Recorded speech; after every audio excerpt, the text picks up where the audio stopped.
السلام علیکم ورحمۃ اللہ وبرکاتہ۔ نحمده ونصلی علی رسولہ الکریم، اما بعد فاعوذ باللہ من الشیطان الرجیم، بسم اللہ الرحمن الرحیم، رب اشرح لی صدری ویسر لی امری واحلل عقدۃ من لسانی یفقہوا قولی۔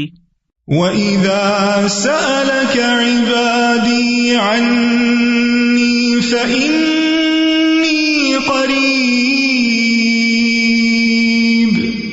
أُجِيبُ دَعْوَةَ الدَّاعِ إِذَا دَعَانِ فَلْيَسْتَجِيبُوا لِي وَلْيُؤْمِنُوا بِي لَعَلَّهُمْ يَرْشُدُونَ۔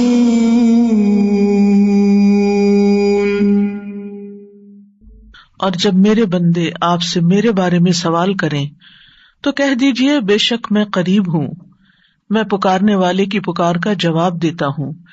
جب بھی وہ مجھے پکارے تو ان کو چاہیے کہ وہ میرا حکم مانیں اور مجھ پر ایمان رکھیں تاکہ وہ ہدایت پائیں۔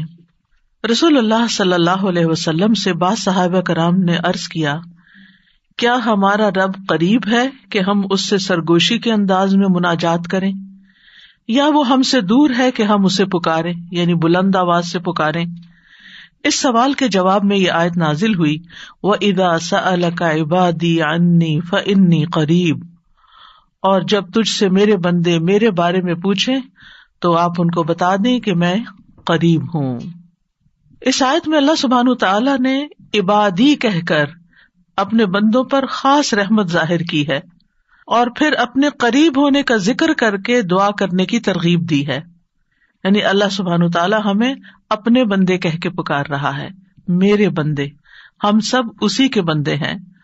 اور پھر یہ بھی بتا دیا کہ انی قریب، میں قریب ہوں، دور نہیں ہوں تم سے، تم جب چاہو مجھے پکار سکتے ہو۔ ابو موسیٰ اشعری کہتے ہیں کہ ایک سفر میں ہم رسول اللہ صلی اللہ علیہ وسلم کے ساتھ تھے۔ جب ہم کسی وادی میں اترتے تو لا الہ الا اللہ اور اللہ اکبر کہتے اور ہماری آوازیں بلند ہو جاتی، تو نبی صلی اللہ علیہ وسلم نے فرمایا، اے لوگو اپنی جانوں پر رحم کرو، کیونکہ تم کسی بہرے یا غائب کو نہیں پکار رہے، وہ تو تمہارے ساتھ ہی ہے، بے شک وہ سننے والا اور تم سے بہت قریب ہے، اس کا نام برکتوں والا ہے اور اس کی عظمت بہت ہی بڑی ہے۔ تو اللہ سبحانہ تعالیٰ قریب ہے، اس کو ہم چاہیں تو دل ہی دل میں پکاریں، سرگوشیوں کے انداز میں پکاریں یا اونچی آواز میں پکاریں، وہ ہر حال میں سنتا ہے، اور جب وہ سنتا ہے تو جواب بھی دیتا ہے اور ہماری دعائیں قبول بھی کرتا ہے۔ اس لیے ہمیں اس کو قریب محسوس کر کے اس سے دعائیں کرتے رہنا چاہیے۔ تو وہ دعا کی قبولیت کے اعتبار سے قریب ہے، دعا کو سننے کے لحاظ سے قریب ہے، اپنے علم کے اعتبار سے سب لوگوں کے قریب ہے، اور خاص طور پر عبادت کرنے والوں اور پکارنے والوں کے قریب ہے۔ یعنی اس کا قرب دو طرح کا ہے، ایک عام قرب ہے جو سب کے لیے ہے، اور ایک خاص قرب ہے جو اس کے خاص بندوں کے لیے ہے، اور وہ خاص بندے جو عبادت گزار ہیں، جو اس کا ذکر کرتے ہیں، جو اس کے شکر کرنے والے ہیں۔ تو اللہ سبحانہ تعالیٰ ان کی دعاؤں کو قبول کرتا ہے، ان کی مدد کرتا ہے اور انہیں نیک کاموں کی توفیق عطا کرتا ہے۔ یہاں پر آپ دیکھ رہے ہیں کہ فَإِنِّي قریب کہہ کے بندے اور رب کے درمیان کوئی فاصلہ نہیں رکھا گیا اس اعتبار سے کہ کوئی اور واسطہ ہو۔ یہاں اللہ سبحانہ تعالیٰ نے جواب کو قل یا فقل کہہ کے نہیں فرمایا، جیسا کہ دوسری آیات میں آتا ہے۔ جتنے بھی سوال صحابہ کرام نے رسول اللہ صلی اللہ علیہ وسلم سے کیے تو ان کے جواب میں اللہ تعالیٰ نے فرمایا قل، آپ انہیں بتا دیجئے، لیکن یہاں پر قل بھی نہیں آیا، ڈائریکٹ فإنی قریب، اذا سألک عبادی انی فإنی قریب، یعنی بیچ میں کوئی واسطہ نہیں لایا گیا۔ تو اس سے یہ پتہ چلتا ہے کہ ہمارے اور ہمارے رب کے بیچ میں کسی اور واسطے اور کسی اور وسیلے کی ضرورت نہیں۔ اور جب اللہ تعالیٰ نے یا عبادی کہہ دیا تو اس میں سارے بندے شامل ہو جاتے ہیں، چاہے وہ نیک ہوں یا بد ہوں، بڑے ہوں یا چھوٹے ہوں، گناہگار ہوں یا بہت پرہیزگار ہوں، کوئی بھی ہو، جو بھی اپنے رب کو پکارتا ہے رب اس کی پکار کو سنتا ہے اور وہ قریب ہے. لہٰذا جب ہمارا رب قریب ہے اور مجیب ہے، جیسا کہ آپ جانتے ہیں پروگرام کا نام بھی قریب مجیب اسی لیے رکھا گیا کہ ہمارا اگر اپنے رب سے تعارف ہو جاتا ہے، ہم اپنے رب کو پہچان جاتے ہیں کہ ہم کس کو پکار رہے ہیں اور وہ کہاں ہے، تو جتنا جتنا ہمارا یہ یقین ہوگا کہ وہ ہمارے قریب ہے اور وہ سنتا ہے اور جواب دیتا ہے، اتنی ہی زیادہ محبت اور توجہ کے ساتھ، اخلاص کے ساتھ ہم دعا کریں گے انشاءاللہ. اور پھر آپ دیکھیے کہ اللہ تعالیٰ ہماری دعاؤں کو ضائع نہیں کرتا. اجیب دعوت الداعی اذا دعانی، مطلب یہ ہے کہ جو بھی مجھ سے مانگتا ہے وہ کچھ پا کے ہی لوٹتا ہے، وہ نامراد نہیں ہوتا. جیسے زکریا علیہ السلام نے کہا تھا کہ وَلَمْ أَكُنْ بِدُعَائِكَ رَبِّ شَقِيًّا، کہ اے رب تجھے پکار کر تو میں کبھی بدبخت ہوا ہی نہیں، کبھی مایوس ہوا ہی نہیں، کبھی محروم ہوا ہی نہیں. جب بھی تجھے پکارا تجھ سے کچھ پا ہی لیا. تو اس لیے ہر دعا کرنے والے کو یہ یقین ہونا چاہیے کہ ہماری دعا ضرور سنی جائے گی، کیونکہ شیطان انسان کے دل میں یہ وسوسہ ڈالتا ہے کہ تمہاری دعا قبول نہیں ہوگی. نہیں بھائی، ہر ایک کی دعا قبول ہوتی ہے اگر وہ صحیح معنوں میں اپنے رب کو پکارتا ہے، وہ دعاؤں کو سنتا ہے اور جواب بھی دیتا ہے. ضرورت اس بات کی ہے کہ ہم اپنے دل کو حاضر کر کے اللہ سے مانگیں، اخلاص کے ساتھ مانگیں، اور قبولیت کے جو اوقات ہیں یا جو علامات ہیں ان کو سامنے رکھتے ہوئے مانگیں. اور پھر ساتھ یہ بھی کہا گیا فَلْيَسْتَجِيبُوا لِي وَلْيُؤْمِنُوا بِي لَعَلَّهُمْ يَرْشُدُونَ، کہ انہیں چاہیے کہ وہ بھی میری بات مانیں. یعنی اگر یہ چاہتے ہیں کہ میں ان کی دعائیں قبول کروں تو پھر انہیں بھی چاہیے جب میں انہیں پکارتا ہوں. ایک تو یہ ہے نا کہ ہم اللہ تعالیٰ کو پکارتے ہیں، اور ایک اللہ تعالیٰ بھی ہمیں پکارتے ہیں. یعنی اللہ سبحانہ وتعالیٰ کب پکارتے؟ ہر اذان میں پکار آتی ہے، حی علی الصلاۃ حی علی الفلاح. تو پھر ہم کیا کرتے ہیں؟ کیا واقعی ہم صلاح کی طرف جاتے ہیں یا نہیں؟ اسی طرح قرآن مجید میں بہت دفعہ یا ایھا الذین آمنوا کہہ کے ہمیں پکارا گیا ہے، اے لوگوں جو ایمان لائے ہو. یا ایھا الناس کہہ کے تمام انسانوں کو پکارا گیا ہے. تو کیا ہم انسان بھی اپنے رب کی پکار کو سنتے ہیں؟ کیا ہم بھی جواب دیتے ہیں؟ کیا ہم بھی اس کی طرف بڑھتے ہیں؟ اور پھر یہ کہ وَلْيُؤْمِنُوا بِي، چاہیے کہ وہ مجھ پر ایمان لائیں، چاہیے کہ وہ میری بات مانیں. لَعَلَّهُمْ يَرْشُدُونَ، شاید کہ وہ سیدھی راہ پا جائیں. رسول اللہ صلی اللہ علیہ وسلم نے فرمایا تم میں سے ہر ایک کی دعا قبول کی جاتی ہے جب تک کہ کوئی گناہ یا قطع رحمی کی دعا نہ کرے، بشرطے کہ جلدی بھی نہ کرے. پوچھا گیا یا رسول اللہ وہ جلدی کیا ہے؟ فرمایا یہ کہ کوئی یوں کہے کہ میں نے دعا کی اور میں نے دعا کی، یعنی دوبارہ کہ میں نے تو کئی بار دعا کی، بہت دعا کی، میری تو دعا قبول نہیں ہوتی، اور اس طرح وہ تھک ہار کر دعا کرنا چھوڑ دے. ایسا نہ کرے بلکہ دعا کرتا رہے، کیونکہ اس کی قبولیت کے مختلف طریقے ہیں. تو اللہ سبحانہ تعالی ہم سے قریب ہے. ایک اور آیت میں آتا ہے سورۃ ہود کی، وَإِلَىٰ ثَمُودَ أَخَاهُمْ صَالِحًا قَالَ يَا قَوْمِ اعْبُدُوا اللَّهَ مَا لَكُم مِّنْ إِلَٰهٍ غَيْرُهُ هُوَ أَنشَأَكُم مِّنَ الْأَرْضِ وَاسْتَعْمَرَكُم فِيهَا فَاسْتَغْفِرُوهُ ثُمَّ تُوبُوا إِلَيْهِ إِنَّ رَبِّي قَرِيبٌ مُّجِيبٌ. اور سمود کی طرف ان کے بھائی صالح کو بھیجا. اس نے کہا اے میری قوم، اللہ کی عبادت کرو، اس کے سوا تمہارا کوئی معبود نہیں. اسی نے تمہیں زمین سے پیدا کیا اور تمہیں اس میں آباد کیا، سو اس سے بخشش مانگو، پھر اس کی طرف پلٹ آؤ. یقیناً میرا رب قریب ہے، قبول کرنے والا ہے. ان ربی قریب مجیب. یہاں قوم سمود کی بات کی جا رہی ہے. یہ لوگ مدائن کے علاقے میں رہتے تھے جو تبوک اور مدینہ منورہ کے درمیان واقع تھا. صالح علیہ السلام نے اپنی قوم کو ایک طرف اللہ سبحانہ تعالیٰ کی عبادت کی دعوت دی، توحید کی دعوت دی کہ صرف وہی تمہارا معبود ہے جس نے تمہیں پیدا کیا، جس نے تمہیں زمین میں آباد کیا، لہٰذا تم شرک سے اجتناب کرو، صرف اللہ کی طرف رجوع کرو. کیوں؟ اس لیے کہ وہ بہت قریب ہے، اپنے بندوں کی دعائیں سنتا ہے. تو آپ دیکھیے، جو آپ کے قریب ہو اور جو آپ کی بات بھی سنتا ہو، تو کیا آپ نہیں چاہیں گے کہ آپ اس کے قریب ہوں؟ یہاں پر آپ دیکھیے کہ دعا کرنے سے پہلے دو چیزوں کی بات ہے. استغفار اور توبہ کی، کہ اس سے استغفار کرو اور توبہ کرو تو تمہاری دعائیں قبول ہوں گی۔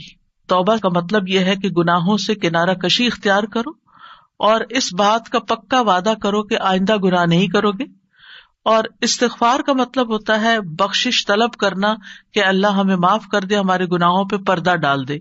اور توبہ اور استغفار دونوں ہم معنی بھی ہیں۔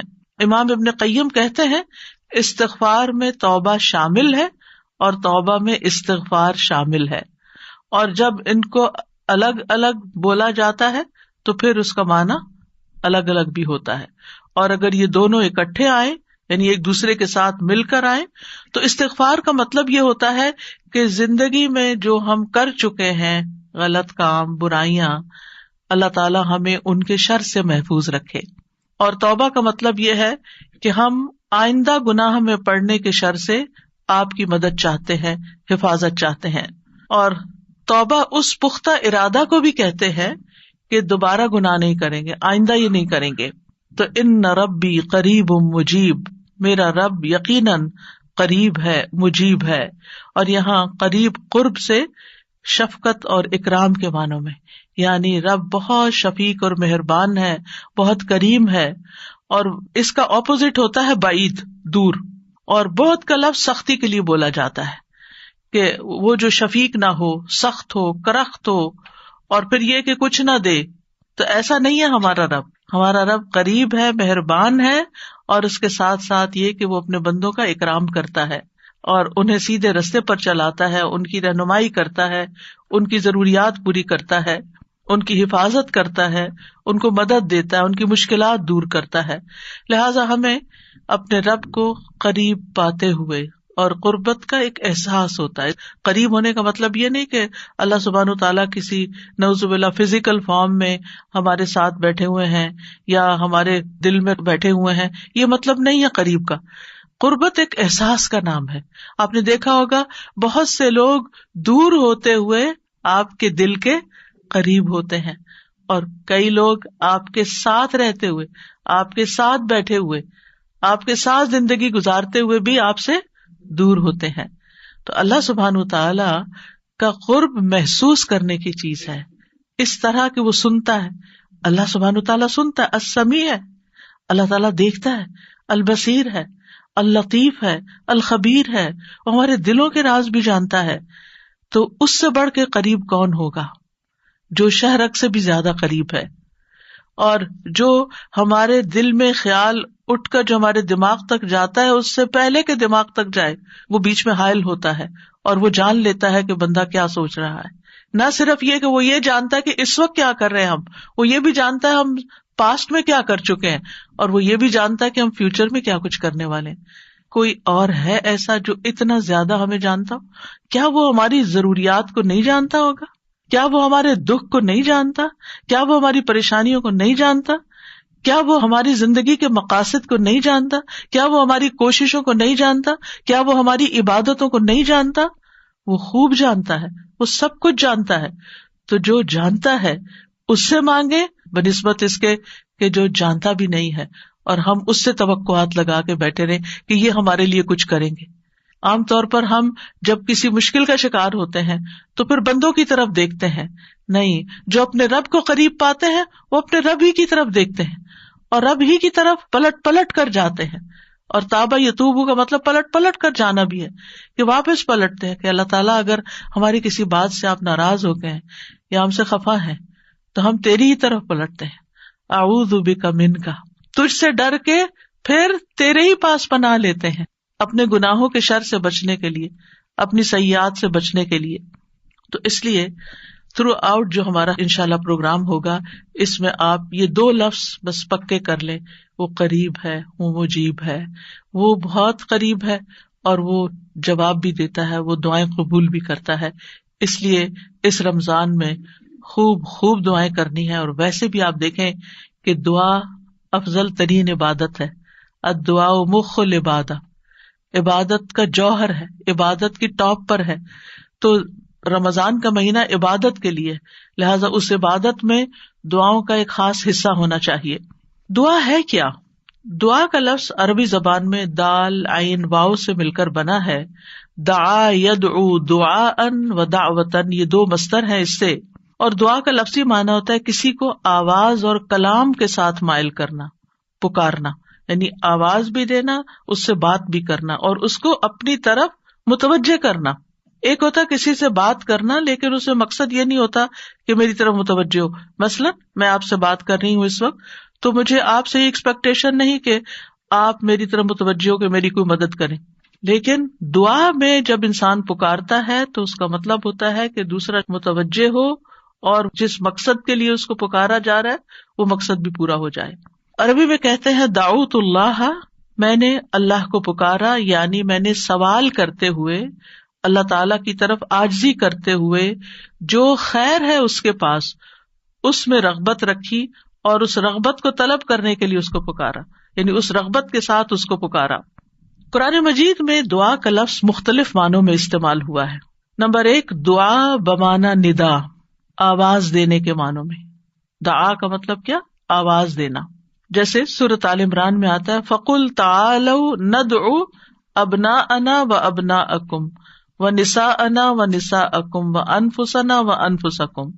تو آپ کہہ دیجئے کہ آؤ ہم اپنے اور تمہارے بیٹوں کو اور اپنی اور تمہاری عورتوں کو بلا لیں، پکار لیں، یعنی تم بھی ان کو بلا لو، ہم بھی بلا لیتے. تو بلانے کے معنوں میں استعمال ہوتا ہے. تو عربی زبان میں دعا اور ندا یہ دو لفظ مترادف بھی ہیں، ایک دوسرے سے ملتے جلتے ہیں، سینونیمز ہیں، ایک جگہ پر اکٹھے بھی استعمال ہوئے ہیں. الا دعاء و نداء، کہ پکار اور آواز کے سوا کچھ نہیں سنتا. پھر اسی طرح دعا بمعنی طلب کرنا، کسی چیز کی ڈیمانڈ کرنا. قرآن مجید میں آتا ہے وَلَا تَزِرُ وَازِرَةٌ وِزْرَ أُخْرَى وَإِن تَدْعُ مُثْقَلَةٌ إِلَىٰ حِمْلِهَا لَا يُحْمَلْ مِنْهُ شَيْءٌ وَلَوْ كَانَ ذَا قُرْبَىٰ. اور کوئی بھی بوجھ اٹھانے والا کسی دوسرے کے گناہوں کا بوجھ نہ اٹھائے گا. یہ کب کی بات ہے؟ قیامت کے دن. اور کوئی بوجھ سے لدا ہوا شخص اپنا بوجھ اٹھانے کے لیے کسی کو بلائے گا، اس کو پکارے گا، وَإِن تَدْعُ، تو وہ اس میں سے کچھ بھی نہیں اٹھا سکے گا، کوئی مدد نہیں کرے گا قیامت کے دن، اگرچہ وہ قریبی رشتہ دار ہی کیوں نہ ہو. تو کسی کو مدد کے لیے بلانا، آؤ میرا سامان اٹھاؤ، میرا بوجھ اٹھاؤ، اس کے لیے بھی لفظ دعا جس میں ایک طلب پائی جاتی ہے استعمال ہوتا ہے. اسی طرح دعا کا لفظ بمعنی قول، بات کے بھی استعمال ہوتا ہے. قرآن مجید میں آتا ہے فَمَا كَانَ دَعْوَاهُمْ إِذْ جَاءَهُمْ بَأْسُنَا إِلَّا أَن قَالُوا إِنَّا كُنَّا ظَالِمِينَ. جب ان کے پاس ہمارا عذاب آیا تو ان کا قول اس کے سوا کچھ نہ تھا کہ وہ کہنے لگے بے شک ہم ہی ظالم تھے. تو یہاں پر قول یا بات کے معنوں میں آیا ہے. پھر اسی طرح دعا کا لفظ عبادت کے معنوں میں بھی آتا ہے.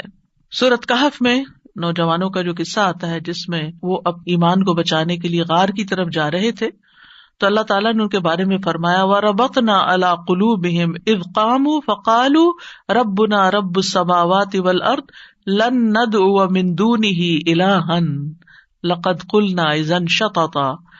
اور ہم نے ان کے دلوں کو مضبوط کر دیا جب وہ اٹھ کھڑے ہوئے تو کہنے لگے ہمارا رب تو آسمانوں اور زمین کا رب ہے، ہم ہرگز اس کے سوا کسی الہ کو نہیں پکاریں گے، یعنی اس کی عبادت نہیں کریں گے، اور اگر ہم ایسا کریں تو یقیناً ہم نے ناانصافی کی بات کی. تو دعا بمعنی عبادت. پھر اسی طرح پانچواں معنی قرآن مجید میں دعا بمعنی فریاد کرنا، طلب کرنا، فریاد کرنا. اور اس میں وَإِن كُنتُمْ فِي رَيْبٍ مِّمَّا نَزَّلْنَا عَلَىٰ عَبْدِنَا فَأْتُوا بِسُورَةٍ مِّن مِّثْلِهِ وَادْعُوا شُهَدَاءَكُمْ. اگر تمہیں اس قرآن میں شک ہے جو ہم نے اپنے بندے پر نازل فرمایا تو اسی طرح کی ایک سورت تم بھی بنا لاؤ اور اللہ کے سوا اپنے گواہوں مددگاروں کو بھی بلا لو. فریاد کرو کہ وہ آئے اور تمہاری مدد کریں، یعنی مدد کے لیے پکارنا، یہ معنی ہے. پھر اسی طرح دعا بمعنی کسی چیز کی ترغیب دینا، یعنی کسی چیز کی طرف دعوت دینا. نوح علیہ السلام نے اپنی قوم کو پکارا تھا قال رب انی دعوت قومی لیلا ونہارا. اس نے کہا ہے میرے رب بے شک میں نے اپنی قوم کو رات اور دن پکارا، ان کو دعوت دیتا رہا دین کی طرف، اپنے رب کی طرف. اور اس میں معنی عبادت کا بھی ہے کہ اللہ کی عبادت کرو تو عبادت کی دعوت میں ان کو دیتا رہا. پھر اسی طرح دعا بمانا منسوب کرنا، نسبت دینا. ادعوہم لآبائہم، ان بچوں کو ان کے حقیقی باپوں کی نسبت سے پکارو. یعنی ادعوہم کا مطلب ہے کہ ان کو اپنے باپوں کی طرف ہی منسوب کرو، جن کے وہ بچے ہیں باپ کا نام نہیں بدلو. اور 8واں معنی ہے سوال کرنا، دعا بمانا سوال. جیسے بنی اسرائیل نے موسیٰ علیہ السلام سے کہا قالوا ادع لنا ربک یبین لنا ما ہی، انہوں نے کہا تم اپنے رب سے ہمارے لیے دعا کرو. تو یہ جو دعا ہے یہ بمانا سوال ہے، یعنی مانگو کہ وہ ہمارے لیے بیان کر دے کہ وہ گائے کس طرح کی ہو. تو قرآن مجید میں یہ دعا کا لفظ مختلف معنوں میں استعمال ہوا ہے، لیکن دعا کا عمومی شرعی معنی کیا ہے؟ اللہ کی بارگاہ میں عاجزی کے ساتھ سوال کرنا اور اللہ کے پاس جو خیر ہے اس میں راغب ہونا، رغبت رکھنا. اللہ کی بارگاہ میں اللہ کے حضور عاجزی کے ساتھ سوال کرنا، چیخ چلا کے نہیں بلکہ بہت ہمبل طریقے سے. اور جو خیر اللہ کے پاس ہے اس میں رغبت رکھنا، اس کا شوق رکھنا. طیبی کہتے ہیں اس سے مراد ہے اللہ کی بارگاہ میں انتہا درجے کی عاجزی، انکساری اور محتاجگی ظاہر کرنا. جیسے موسیٰ علیہ السلام نے دعا کیا کی تھی، رب انی لما انزلت الی من خیر فقیر. اپنے فقر، اپنی محتاجی، اپنی ضرورت کا اظہار کیا تھا. انی لما انزلت الی من خیر فقیر.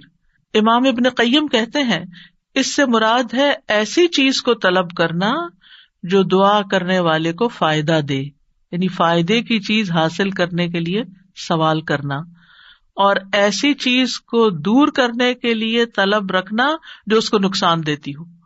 تو پھر دو طرح سے دعا کرتا ہے انسان، کچھ فائدے کی چیزیں مانگتا ہے اور کچھ نقصان والی چیزوں کو دور کرنے کے لیے اللہ سے درخواست کرتا ہے. ہماری شریعت میں دعا کی 2 بڑی اقسام ہیں، ایک ہے دعائے عبادت اور ایک ہے دعائے مسئلہ. دعائے عبادت کیا ہے؟ اس سے مراد ہے کہ انسان اللہ سے ثواب کی امید رکھتے ہوئے، اس کے عذاب سے ڈرتے ہوئے اس کی عبادت کرے. اس میں سوال نہیں ہے. تو عربی میں دعا بمانا عبادت بھی استعمال ہوتا ہے. آتا ہے نا، وقال ربکم ادعونی استجب لکم ان الذین یستکبرون عن عبادتی سیدخلون جہنم داخرین. اس میں دعا کے دونوں معنی آ گئے. اور تمہارے رب نے فرمایا کہ مجھ سے دعا کرو میں تمہاری دعا قبول کروں گا، یہ تو سوال ہو گیا. اور دوسرا، بے شک وہ لوگ جو میری عبادت سے تکبر کرتے ہیں عنقریب و ذلیل و خوار ہو کر جہنم میں داخل ہوں گے. تو یہاں عبادت کا معنی بھی آ گیا عبادت کے لفظ کے ساتھ، یعنی دعا ایک طرح سے عبادت ہے.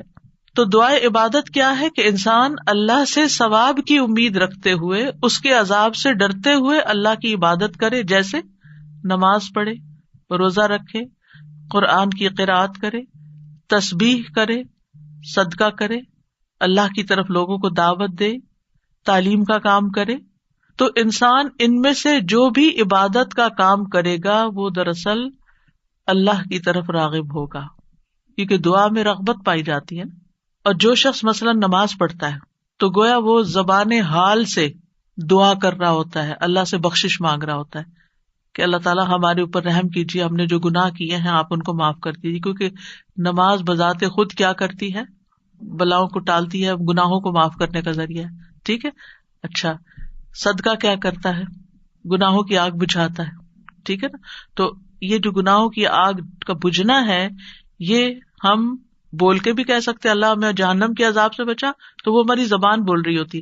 لیکن جب ہم صدقہ دے رہے ہوتے ہیں تو گویا ہمارا عمل جو ہے وہ اسی چیز کا تقاضا کر رہا ہے کہ ہم اپنے اوپر سے گناہوں کا بوجھ اتارنا چاہتے ہیں. تو ایک دعا سوال کے انداز میں ہوتی ہے اور ایک دعا حال کے ساتھ بیان ہو رہی ہوتی ہے، عمل کے ساتھ ہو رہی ہوتی ہے. اور دوسری جو دعائے مسئلہ ہے جس میں مانگنے کی دعا ہوتی ہے، تو وہ یہ ہے کہ انسان دنیا اور آخرت کی کوئی بھی بھلائی طلب کرنے اور دنیا اور آخرت کے نقصان کو دور کرنے کا سوال اللہ سے ہی کرے.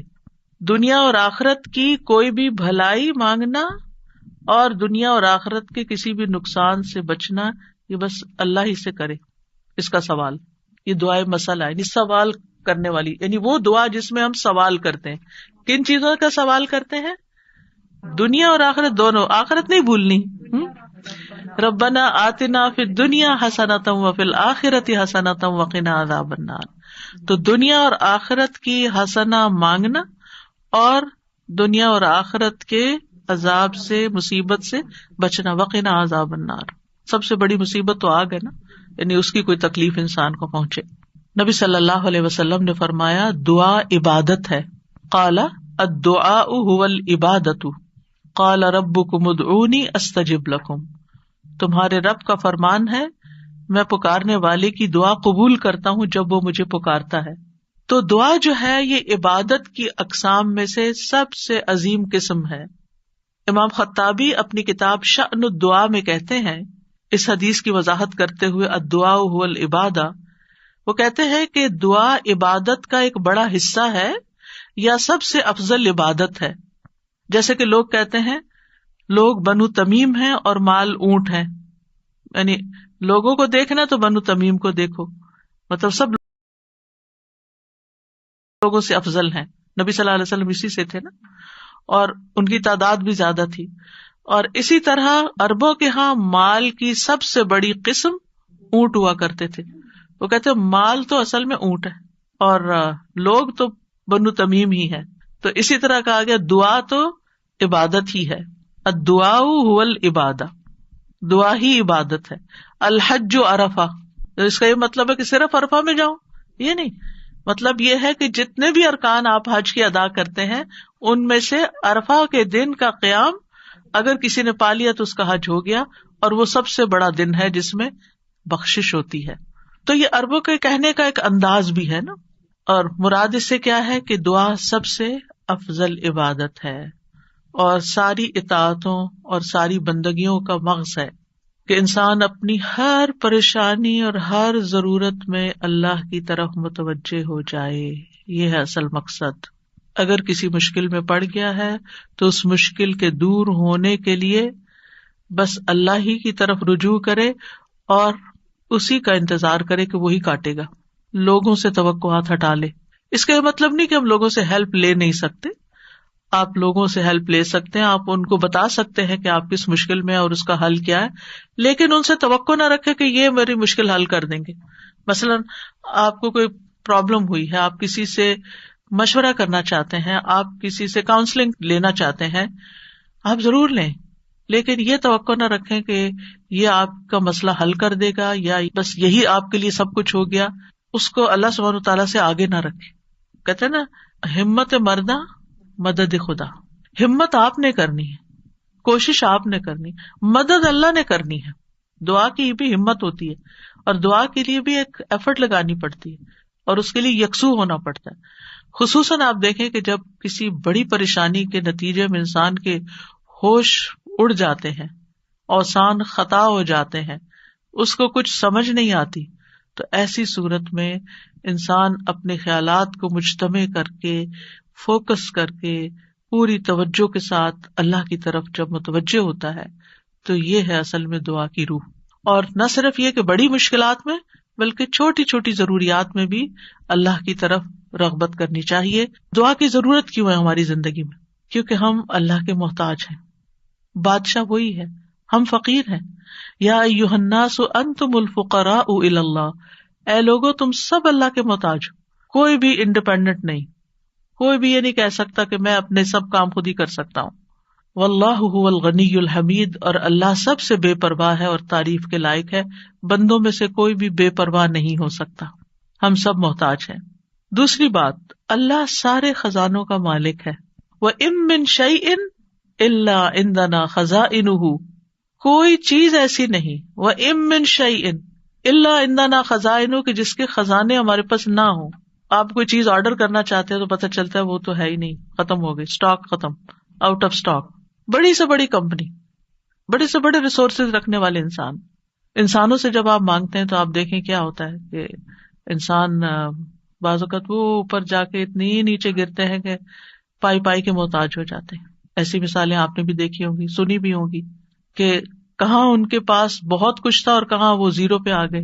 اللہ تعالیٰ ایسا نہیں ہے. ہمیشہ سے ہے اس کے پاس اور ہمیشہ رہے گا. ساری مخلوق اگر کسی میدان میں جمع ہو کر سب کچھ مانگے تو بھی اللہ تعالیٰ کے خزانوں میں اتنی کمی نہیں آتی جتنی ایک سوئی کو سمندر میں ڈبو کے نکالا جائے تو پانی جو سوئی کے ساتھ لگتا ہے اتنی بھی کمی نہیں ہوتی. وہ جتنا چاہے خرچ کرتا رہے, جتنا چاہے وہ بندوں کو دیتا رہے, پھر بھی اس کے ہاتھ بھرے رہتے ہیں, ان میں کوئی کمی نہیں ہوتی. ایک اور آیت میں آتا ہے سورۃ المنافقون میں, وَلِلَّهِ خَزَائِنُ السَّمَاوَاتِ وَالْأَرْضِ, آسمانوں اور زمین کے خزانے اللہ کے پاس ہیں. پھر کیا کرنا چاہیے؟ اس کے پاس جانا چاہیے جس کے پاس کوئی خزانہ نہیں ہے, اس کے پاس جو سارے خزانوں کا مالک. مشکل یہ ہے کہ ہمارے مانگنے میں کمی ہوتی ہے, دیر ہوتی ہے. وہ سب کچھ دے سکتا ہے, سب کچھ ہے اس کے پاس, یو نیم اٹ. آپ گھر جا کے بیٹھے, غور کریں, نماز کے بعد کسی اور خاموشی تنہائی کے وقت, مجھے کیا چاہیے, مجھے کیا مسئلہ ہے, مجھے کیا پرابلم ہے, میری کیا پریشانی ہے, کیا اللہ کے پاس اس کا حل ہے؟ یقیناً ہے, وہ کر سکتا ہے, بالکل کر سکتا ہے. پھر مجھے کیا کرنا چاہیے؟ اسی سے مانگنا چاہیے, اس سے گڑ گڑا کے مانگنا چاہیے, اس سے اپنی محتاجی اور اپنی بیچارگی کا اظہار کر کے مانگنا چاہیے. امن یجیب المضطر اذا دعاہ ویکشف السوء, اللہ تعالیٰ آپ سے پوچھتے ہیں کون ہے جو بے قرار کی, مضطر, بے قرار, بے چین انسان کی بات سنتا, اس کو جواب دیتا. امن یجیب المضطر اذا دعاہ, جب بھی وہ اس کو پکارتا ہے, ویکشف السوء, اور وہ تکلیف کو دور بھی کرتا ہے. ایسا نہیں کہ وہ صرف سن رہا ہے, اس نے وہ تکلیف دور بھی کر دینی ہے.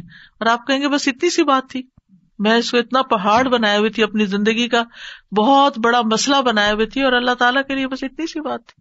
میرے مانگنے میں کمی تھی, اس کے پاس نہیں کمی. ہماری دعا میں کمی ہے, ہمارے اخلاص میں کمی ہے, اس کے دینے میں کمی نہیں ہے. اس طرح پکارا کریں نا کہ اللہ تعالیٰ آپ تو دے کر کسی کمی کا شکار نہیں ہوتے, لیکن میری کمی پوری ہو جائے گی. پھر آپ دیکھیں ہر بھلائی دینے اور ہر تکلیف دور کرنے پہ قادر ہے. سورۃ الانعام میں آتا ہے وَإِن يَمْسَسْكَ اللَّهُ بِضُرٍّ فَلَا كَاشِفَ لَهُ إِلَّا هُوَ وَإِن يَمْسَسْكَ بِخَيْرٍ فَهُوَ عَلَى كُلِّ شَيْءٍ قَدِيرٌ. اگر اللہ تجھے کوئی تکلیف پہنچائے تو اس کے سوا کوئی دور کرنے والا نہیں, اور اگر وہ تجھے کوئی بھلائی پہنچائے تو وہ ہر چیز پر پوری طرح قادر ہے. وہ سب کچھ کر سکتا ہے, وہ قادر ہے. نہ آپ کی کوئی خیر اور بھلائی کو لے جا سکتا ہے, کیونکہ عام طور پہ ہم وہم کا شکار رہتے ہیں کہ اگر میری اس نعمت کا کسی کو پتہ چل گیا تو پھر کیا ہوگا, شاید وہ نظر ہی لگ جائے اور نعمت چھین ہی جائے. ہر وقت اس وہم کا شکار رہنا دراصل اپنے آپ کو ٹارچر کرنا ہے. نہیں, وَإِن يَمْسَسْكَ بِخَيْرٍ, اگر اللہ نے آپ کو کوئی خیر دی ہے, فَهُوَ عَلَى كُلِّ شَيْءٍ قَدِيرٌ, وہ ہر چیز پہ قادر ہے, وہ آئندہ بھی دیے رکھے گا. اس نے اس لیے تھوڑی دی ہے کہ بس ایک بندہ کوئی دیکھے اس چیز کو اور بس وہ واپس لے لے, وہ ایسا نہیں کرتا.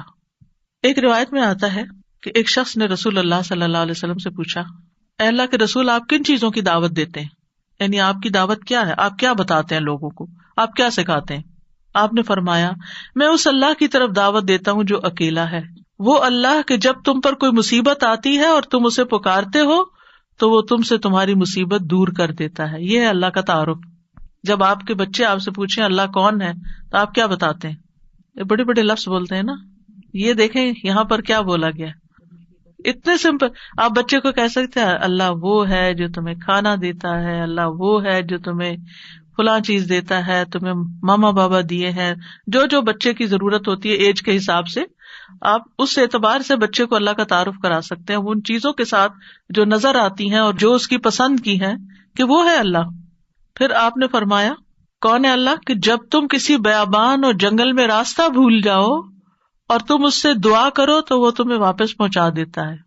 اور صرف جنگل بیابان نہیں, اب تو خیر GPS وغیرہ کی سہولت موجود ہے, اس کے باوجود بھول جاتے ہیں نا, اس کے باوجود غلط ٹرن لے لیتے ہیں, کبھی پہلے اور کبھی بعد میں. GPS فریز ہو جاتے ہیں, نیٹ چلا جاتا ہے, روڈ میپ ختم ہو جاتا ہے, کئی مسائل ہیں. تو کبھی بھی راستہ بھولیں تو ہم پہلی بات یہ سوچیں کہ اللہ سے دعا کرتے ہیں اللہ راستہ دکھا دے. راستہ بھولنے پر مجھے کبھی ٹینشن نہیں, میں ہمیشہ سوچتی ہوں اللہ پہنچا دے گا, ہو جائے گا, کوئی مسئلہ نہیں. اللہ کے تو علم میں ہے نا. میں تو کہتی ہوں کہ آپ کو پتا ہے نا کہاں ہے, بس وہاں لے جائیں. ہمیں نہیں پتا, آپ کو تو پتا ہے نا. تو جب آپ اللہ سے مانگتے ہیں, کبھی لاڈ پیار سے, کبھی اس کی کسی صفت کا واسطہ دے کر, کبھی اپنی عاجزی محتاجی ظاہر کر کے, تو وہ ضرور سنتا ہے. پھر فرمایا وہ ذات کہ جب تم قحط سالی میں مبتلا ہوتے ہو اور تم اس سے دعا کرتے ہو تو وہ تم پر پیداوار ظاہر کر دیتا ہے، یعنی تمہاری پیداوار اگا دیتا ہے زمین سے. یہ ہے اللہ، یہ اللہ کا تعارف. پھر آپ دیکھیے کہ ہم کیوں اللہ سے مانگے، کیونکہ زمین و آسمان کی ساری مخلوق اللہ ہی سے مانگتی ہے، تو ہم کیوں نہ مانگے. آپ غور کیجئے ذرا اس بات پر، یسألہ من فی السماوات والارض کل یوم ھو فی شأن، اسی سے مانگتا ہے جو کوئی آسمانوں اور زمین میں ہے، ہر دن وہ ایک نئی شان میں ہے. اسی سے مانگ رہا ہے ہر کوئی جو آسمانوں اور زمین میں ہے. ہر کوئی کون کون ہے آسمانوں اور زمین میں؟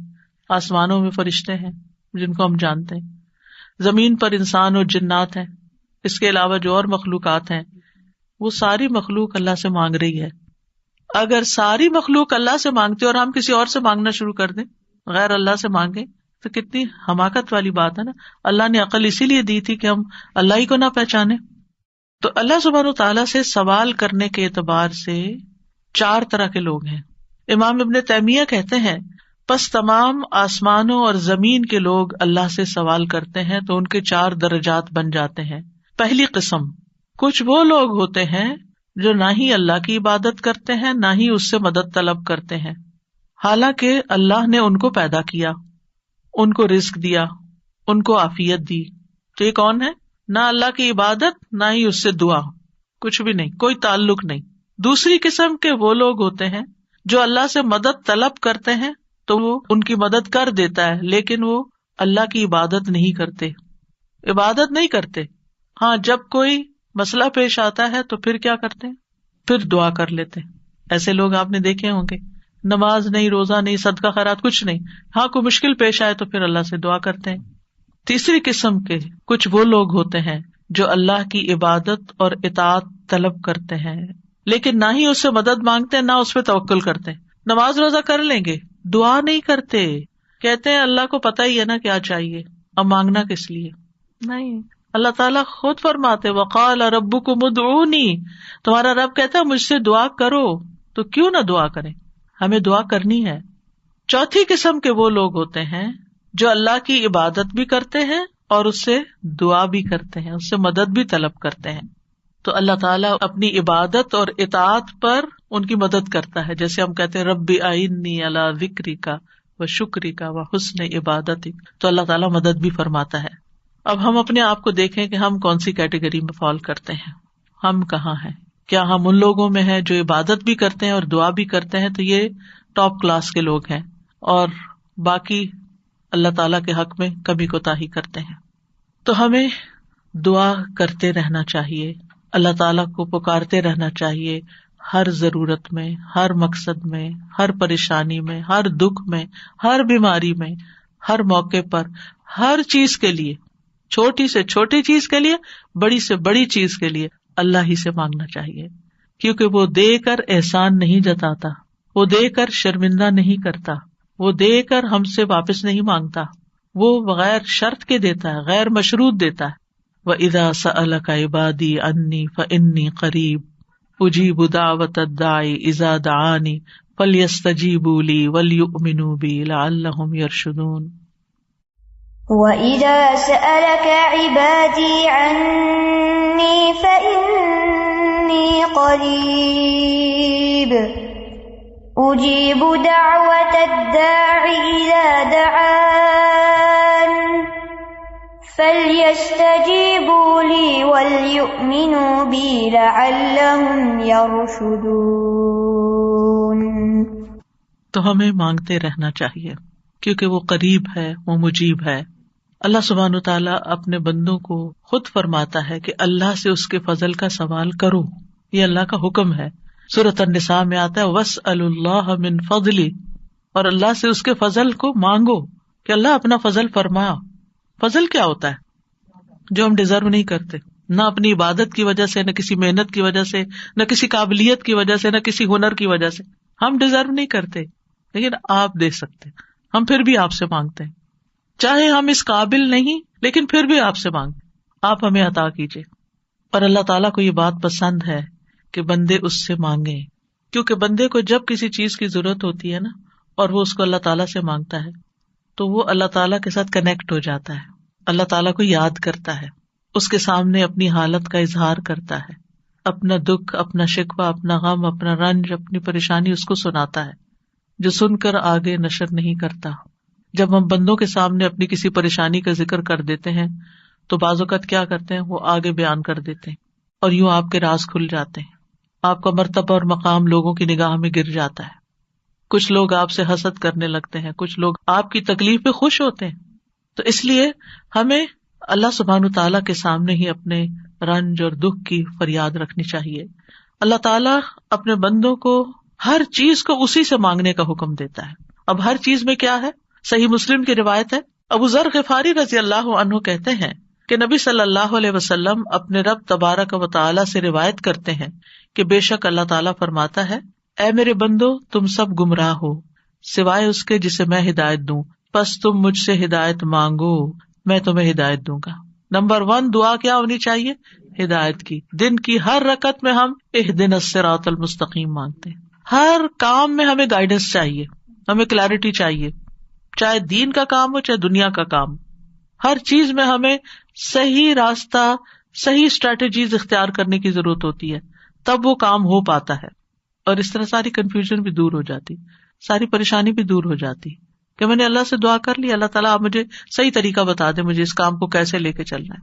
تو ہر موڑ پر، ہر کام میں ہمیں ہدایت کی ضرورت ہوتی ہے. تو اہدنا الصراط المستقیم. پھر فرمایا، اے میرے بندو تم سب بھوکے ہو سوائے اس کے جسے میں کھلاؤں، تو تم مجھ سے کھانا مانگو میں تمہیں کھانا کھلاؤں گا. سبحان اللہ. سب سے بڑی ضرورت ہدایت کے بعد انسان کی کیا ہے؟ کھانا، جو اس کو دن میں کئی بار کھانا پڑتا ہے. اور انسان سب سے زیادہ پریشان بھی اس کے لیے ہوتا ہے، اور مال کا سب سے بڑا حصہ بھی اسی پہ خرچ ہوتا ہے. یعنی دن میں اگر آپ دیکھیں تو آپ ہر روز اپنا لباس نہیں خریدتے، ہر روز آپ اپنی ٹوائلٹریز نہیں خریدتے، ہر روز اپنی اور چیزیں نہیں خریدتے، برتن نہیں خریدتے، کٹلری، جیولری، یہ سب روز تھوڑی خریدا جاتا ہے. لیکن کھانا تو ڈیلی چاہیے، کھانا تو ڈیلی کنزیوم کرنا ہے، تو اس سے مانگو. اور خاص طور پر اگر کچھ خاص کھانے کو دل چاہتا ہے وہ بھی اس سے مانگو. نیوٹریشیس چاہیے، ہولسم چاہیے، صحت مند چاہیے، کیونکہ ساری بیماریاں ہی کھانے سے پیدا ہوتی ہیں. یعنی کھانا مانگو صرف یہ نہیں کہ ہے نہیں، بلکہ اچھا کھانا مانگو تو اللہ تعالیٰ کھلائے گا. اے میرے بندو تم سب برہنہ ہو سوائے اس کے جسے میں لباس پہناؤں، تو تم مجھ سے لباس مانگو میں تمہیں لباس پہناؤں گا. بعض اوقات انسان کو کوئی خاص چیز پہننے کو دل چاہتا ہے، مانگے اللہ سے، اللہ دے گا. اے میرے بندو تم سب دن رات گناہ کرتے ہو اور میں سارے گناہوں کو بخش دیتا ہوں، تم مجھ سے بخشش مانگو میں تمہیں بخش دوں گا. کیوں اپنے اوپر بوجھ لیے پھرتے ہو؟ کتنے گناہ کر لیے، بہت لیٹ کر دیا، پتہ نہیں اب میری معافی ہوگی یا نہیں، اب میں کیا کروں؟ وہ معاف کر دے گا، مانگ کر تو دیکھو. اے میرے بندو اگر تمہارے اولین و آخرین اور جن و انس ایک صاف چٹیل میدان میں کھڑے ہو کر مجھ سے مانگنے لگے اور میں ہر ایک کو جو مجھ سے مانگ رہا ہے وہ سب کچھ دے دوں جو وہ مانگ رہا ہے، تو میرے خزانوں میں کوئی کمی نہیں ہوگی مگر جتنی سمندر میں سوئی ڈال کر نکالنے سے کمی آتی، کچھ کمی نہیں. مانگو، اس کا تو کچھ نہیں بگڑتا، اس کا تو کچھ کم نہیں ہوتا. نبی صلی اللہ علیہ وسلم نے بھی اللہ سے مانگنے کا حکم دیا ہے. عبداللہ بن عباس کہتے ہیں ایک دن وہ رسول اللہ صلی اللہ علیہ وسلم کے پیچھے سوار تھے تو رسول اللہ صلی اللہ علیہ وسلم نے ان سے فرمایا، اے لڑکے میں تجھے چند کلمات سکھا رہا ہوں، احفظ اللہ یحفظ کا، تم اللہ کے احکام کی حفاظت کرو اللہ تمہاری حفاظت کرے گا. احفظ اللہ تجدہ تجاہک، اللہ کی حفاظت کرو یعنی اللہ تعالیٰ کے احکامات کی، تم اسے اپنے سامنے پاؤ گے، قریب پاؤ گے. اذا سألت فاسأل اللہ، جب تمہیں مانگنا ہو اللہ سے مانگو، جب تمہیں مانگنا ہو، کچھ بھی مانگنا ہو. وَإِذَا اسْتَعَنْتَ فَاسْتَعِنْ بِاللَّهِ، اور جب مدد چاہیے اللہ سے مدد مانگو، کسی بھی طرح کی مدد. یعنی مدد صرف مالی مدد نہیں ہوتی، یا مدد صرف ان چیزوں کی نہیں ہوتی اوپر جن چیزوں کا ذکر ہوا ہے، مدد تو ہمیں ہر کام میں چاہیے ہوتی. ہم کون سی لائن اختیار کریں، کون سا پیشہ اختیار کریں، کون سی جاب لیں، کون سی نہ لیں، کیا کریں کیا نہ کریں، فلان جگہ جانا ہے جائیں یا نہ جائیں، ہر معاملے میں. اور یہ جو ہمیں استخارہ سکھا دیا گیا تو یہ بھی تو یہی ہے. اور اس استخارے میں بھی آپ دیکھیے، اذا سألک عبادی انی فانی قریب اجیب دعوت الداعی اذا دعانی، تو اس میں بھی آپ دیکھیں بیچ میں واسطہ نہیں رہا نا. تو ہم کسی سے نہیں کہہ سکتے آپ میرا استخارہ کریں، آپ اپنے لیے خود ہی خیر مانگے. آپ صلی اللہ علیہ وسلم نے عبداللہ بن عباس سے کہا، جان رکھو اگر ساری دنیا مل کر بھی تمہیں نفع پہنچانا چاہے تو تمہیں نفع نہیں پہنچا سکتی سوائے اس کے جو اللہ نے تمہارے لیے لکھ دیا، اور اگر وہ سارے مل کر تمہیں کوئی نقصان دینا چاہیں نقصان نہیں دے سکتے سوائے اس کے جو اللہ نے تمہارے لیے لکھ دیا۔ کتنا بڑا توکل سکھاتی ہے یہ بات، کتنی فکریں پریشانیاں دل سے اور دماغ سے بالکل آف لوڈ ہو جاتی، کچھ نہیں ہوتا، کوئی کچھ نہیں بگاڑ سکتا۔ ہم ڈرتے رہتے ہیں نا، کبھی فیوچر سے ڈرتے ہیں، کبھی لوگوں سے ڈرتے ہیں، کبھی کسی بیماری سے ڈرتے ہیں، کبھی بھوک فقر و فاقہ سے ڈرتے ہیں، کبھی اپنے اولاد کے بارے میں ڈر رہے ہوتے ہیں، فکر کر رہے ہوتے ہیں ان کا کیا بنے گا، ان کے ایمان کا کیا ہوگا، ان کے کھانے پینے کا کیا ہوگا، ان کے رہنے کا کیا، یہی فکریں تو ہیں ہماری جن میں ہم ڈوبے رہتے ہیں۔ اللہ نے ہمیں صرف ان فکروں کے لیے تھوڑی بھیجا ہے، ہمیں تو اللہ نے اپنی عبادت کے لیے بھیجا تھا، اللہ نے ہمیں بڑے کام کرنے کے لیے بھیجا، ہم نے اپنے آپ کو چھوٹی چھوٹی چیزوں میں الجھا کر بیمار کر لیا اور انہی کے اندر ہی گھومتے رہے اور انہی کی فکر کرتے رہے اور انہی کے بوجھ تلے دبے رہے، جبکہ ہمیں تو کنتم خیر امۃ اخرجت للناس، تم بہترین امت ہو، تمہیں تو انسانیت کے لیے پیدا کیا گیا تھا، تمہیں تو اوروں کے لیے پیدا کیا گیا تھا کہ تم خود بھی ہدایت پر اور انہیں بھی اللہ کی طرف بلاؤ، اور تم صرف اپنی ہی ذات میں کھو گئے اور صرف اپنے ہی غم لے کر بیٹھ گئے اور صرف اپنی ہی پریشانیوں میں دن رات رہے۔ ان سب چیزوں کو تو اللہ کے حوالے کرنے کی ضرورت ہے، وہ ٹیک کیئر کرے گا۔ ان تنصروا اللہ ینصرکم، اگر تم اللہ کی مدد کرو گے اللہ تمہاری مدد کرے گا، اور وہ ضرور کرے گا۔ تم اوروں کی فکر کرو، اللہ تمہاری کرے گا۔ تو اس لیے ہمارے کرنے کا کام کیا، احفظ اللہ یحفظک، حفاظت چاہیے، تم اللہ تعالیٰ کے احکامات کی حفاظت کرو، جو تمہیں کہا جا رہا ہے وہ پابندی سے کرو، باقی کام اللہ کا ہے۔ اور پھر احفظ اللہ تجدہ تجاہک، جب تم اللہ کے بن جاؤ گے نا تو پھر اللہ کو بہت قریب پاؤ گے۔ پھر آپ دیکھیے کہ اللہ کے نزدیک دعا سے زیادہ کوئی چیز معزز نہیں۔ دعا انسان کو عزت دیتی ہے، جب انسان بندوں کے آگے ہاتھ پھیلاتا ہے تو ذلیل ہوتا ہے، اور جب اللہ سے مانگتا ہے دو ہاتھ اٹھا کے، بندوں کے سامنے تو ہم ایک ہاتھ پھیلاتے ہیں اور اللہ کے سامنے دو ہاتھ پھیلاتے ہیں، اور جب انسان اللہ سے مانگتا ہے تو اللہ اس بندے سے محبت کرتا ہے اور اس بندے کو دیتا ہے، نوازتا ہے اور عزت دیتا ہے، اپنی جناب سے دیتا ہے۔ اور جب بندوں سے مانگتے ہیں تو وہ کبھی دیتے ہیں کبھی نہیں دیتے، اور کبھی دے کے اذیت بھی دیتے ہیں، اور پھر احسان جتاتے ہیں، دکھ دیتے ہیں، ذلیل کرتے ہیں، بعض اوقات آپ کی انا کو مجروح کر دیتے ہیں، آپ کی عزت کو مجروح کر دیتے ہیں، آپ کو بعض اوقات بدنام کر دیتے ہیں۔ تو اللہ کے نزدیک دعا سے زیادہ کوئی چیز معزز نہیں۔ لیس شیء اکرم علی اللہ من الدعاء، پھر یہ کہ اللہ تعالیٰ دعائیں سنتا ہے۔ وَلَقَدْ نَادَانَا نُوحٌ فَلَنِعْمَ الْمُجِيبُونَ، یقیناً نوح نے ہمیں پکارا تو ہم بہت اچھے قبول کرنے والے ہیں۔ ہم نے ان کی سنی، ہمیں کیوں بتایا جا رہا ہے؟ تاکہ تم بھی پکارو، تمہاری بھی سنی جائے گی۔ ابراہیم علیہ السلام نے کیا کہا تھا، ان ربی لسمیع الدعاء، میرا رب تو یقیناً دعا سننے والا ہے، وہ تو ضرور سنتا ہے۔ اور پھر خاص طور پر جو مضطر ہو، بے چین ہو، بے قرار ہو، لاچار ہو، امن یجیب المضطر اذا دعاہ ویکشف السوء، یہ لاچار کون ہوتا ہے؟ ابن عباس کہتے ہیں اس سے مراد وہ شخص ہے جس کی ایسی ضرورت ہو جو اس کو مشقت میں ڈال دے، یعنی مصیبت میں پڑ جائے انسان، چاہے اندر قلبی روحانی طور پر، چاہے مالی طور پر، چاہے صحت، یعنی کسی بھی اعتبار سے جو چیز اس کو مشکل میں ڈال دے، مشقت میں، یہ لاچاری ہوتی ہے۔ یہ کہتے ہیں ڈپینڈنسی جیسے ہو جاتی ہے دوسروں پر۔ سدی کہتے ہیں کہ اس سے مراد وہ شخص ہے جس کے پاس کوئی ہیلا چارہ قوت باقی نہ رہے، یعنی دنیا میں اس کا کوئی وسیلہ سبب نہیں رہا، تنہا رہ گیا، وہ سنتا ہے۔ ذنون کہتے ہیں اس سے مراد وہ شخص ہے جو اپنے تعلقات کو اللہ کے سوا سب سے کاٹ دے، بس اللہ ہی ہے میرا۔ ابو جعفر کہتے ہیں کہ اس سے مراد مفلس شخص ہے جس کے پاس کچھ نہیں۔ سہل بن عبداللہ کہتے ہیں اس سے مراد وہ شخص ہے جو اپنے ہاتھ دعا مانگتے ہوئے اللہ کی طرف بلند کرتا ہے، اوپر اٹھاتا ہے، حالانکہ اس کے پاس اطاعت کا کوئی نیکی کا کام نہیں ہوتا جس کو وہ وسیلہ بنا سکے۔ لاچار، اب ہر جگہ سے مایوسی ہو گئی، اب ایک ہی راستہ ہے، اور وہ راستہ شیطان کہتا ہے تم تو اتنے نافرمانو، تمہاری نہیں سنی جائے گی، نہیں، وہ پھر بھی سنتا ہے۔ امن یجیب المضطر، اصل میں بندے تو ہم اللہ ہی کے ہیں نا، چاہے ہم اللہ کو اپنا بنائیں یا نہ بنائیں، ہیں تو اسی کے، جانا تو اسی کی طرف ہے، دنیا میں بھی اسی کی طرف جانے کی ضرورت پیش آتی ہے۔ اور پھر آپ دیکھیے کہ اللہ تعالیٰ کا قبولیت کا وعدہ بھی ہے، اور وہ بندوں کی حاجات پوری کرتا ہے۔ اللہ تعالیٰ خود پکارتے ہیں جب رات کا ایک تہائی حصہ بچتا ہے، آسمان دنیا پہ نزول فرما کے اللہ تعالیٰ فرماتے ہیں کون ہے جو مجھ سے دعا کرے تو میں اس کی دعا قبول کروں، کون ہے جو مجھ سے بخشش طلب کرے تو میں اسے بخش دوں، کون ہے جو مجھ سے رزق مانگے تو میں اس کو رزق عطا کروں، کون ہے جو تکلیف دور کرنے کی درخواست کرے تو میں اس کی تکلیف دور کروں. اور یہ اعلان فجر کے طلوع ہونے تک ہوتا رہتا ہے. تو اللہ تعالیٰ پکار رہے کہ مانگو مجھ سے. اب دیکھیے اگر کبھی آپ کے پیرنٹس میں سے کوئی یا کوئی بڑا یا اگر آپ سے کہے کہ اچھا مانگو، کیا مانگتے ہو، فرمائش کرو، کیا کرتے ہیں ہم، ہمارا حال کیا ہوتا ہے؟ بہت خوش ہو جاتے ہیں کہ اتنی بڑی آفر آ گئی ہے، کرو فرمائش، کیا چاہیے، جیولری چاہیے، کپڑے چاہیے، جو چاہیے مانگو. تو ہمارا خوشی سے ایسا حال ہوگا کہ ہمیں یہ بھی یاد نہیں رہے گا کہ اب مانگنا کیا ہے آپ نے. اللہ سبحانہ وتعالیٰ روز ہمیں پکارتے ہیں کرو فرمائش، مانگو، کچھ مانگو، اور ہم مانگتے ہی نہیں. جاگ بھی جائے تو ہم مانگتے نہیں. مانگنے کی ضرورت ہے. اب دیکھیے کہ دنیا کے بادشاہ جب کوئی سوالی آتا ہے، کوئی بیگر آتا ہے، وہ دروازے بند کر دیتے ہیں.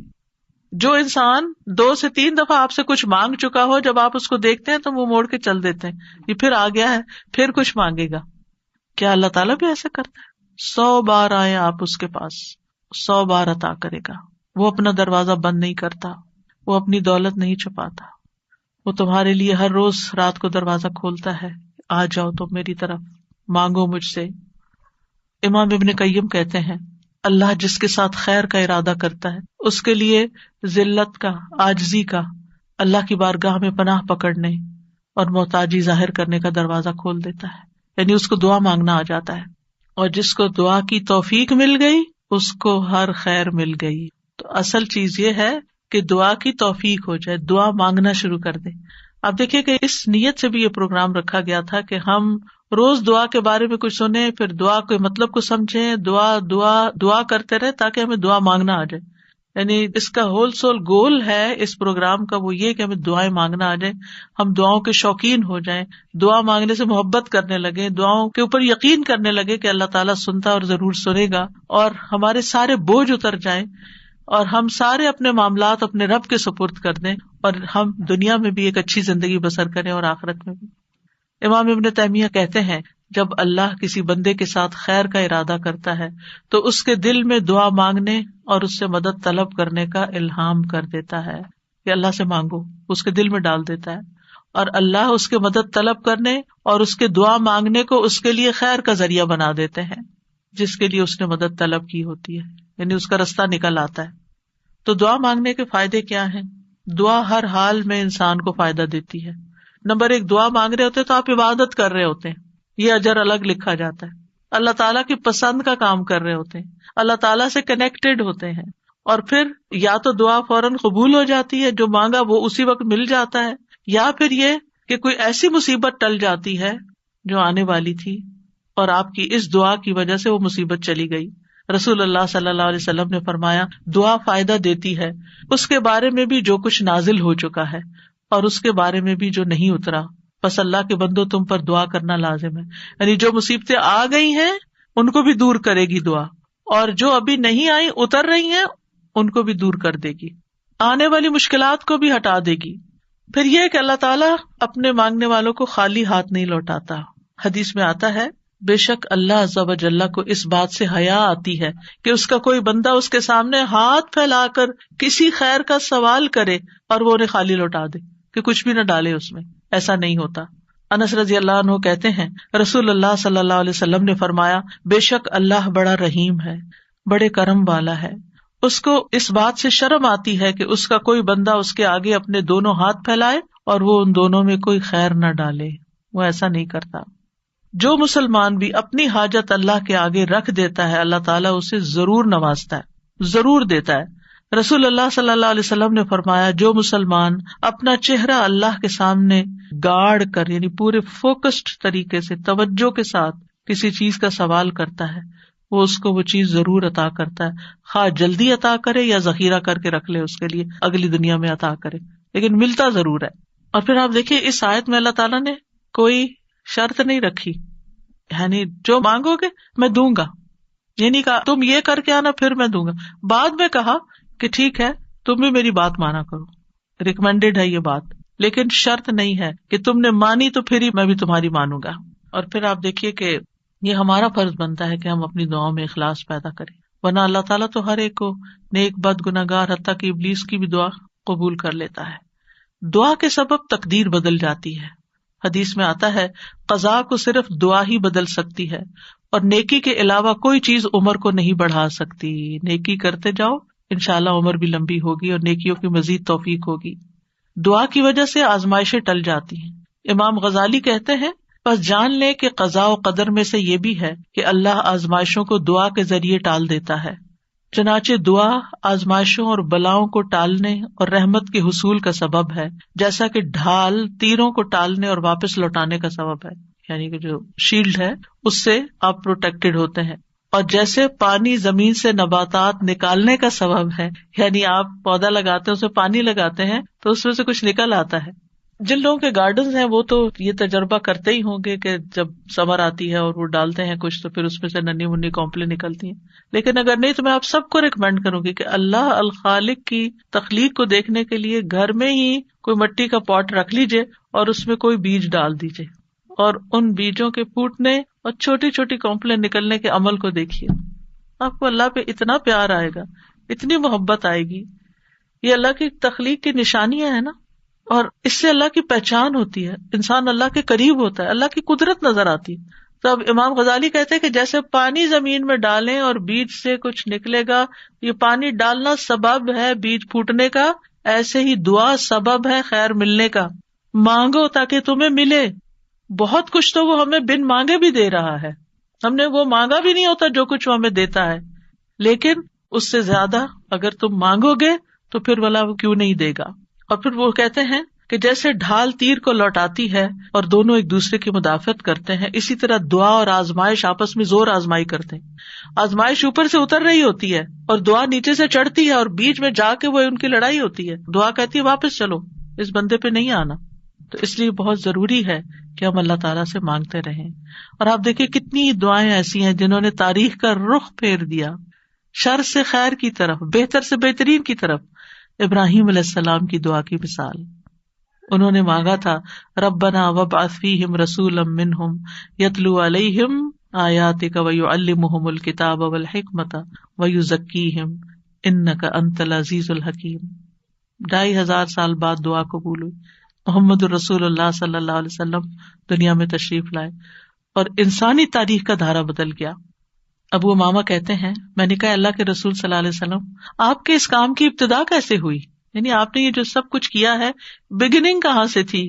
کہا میرے باپ ابراہیم علیہ السلام کی دعا سے. آپ بھی اپنے بچوں کے لیے، نسلوں کے لیے، اپنے شاگردوں کے لیے دعائیں کیا کریں. معلوم نہیں ان میں سے کون آپ کی دعا کی وجہ سے کوئی ایسا خیر کا کام کر جائے جو آپ کے لیے بہترین صدقہ جاریہ بن جائے. تو دوسروں کے لیے دعائیں کرنے میں بخل سے کبھی کام نہ لیں. بعض اوقات کچھ کام ہم خود نہیں کر پاتے، نہ اس کے قابل ہوتے، نہ ہماری اتنی زندگی ہے، نہ اتنی سخت ہمت اور صلاحیت، لیکن ہم جب دوسروں کے لیے وہی دعائیں کرتے ہیں تو اللہ سبحانہ وتعالیٰ ان کے ذریعے وہ سارا ثواب اور خیر ہم تک واپس پہنچا دیتا ہے.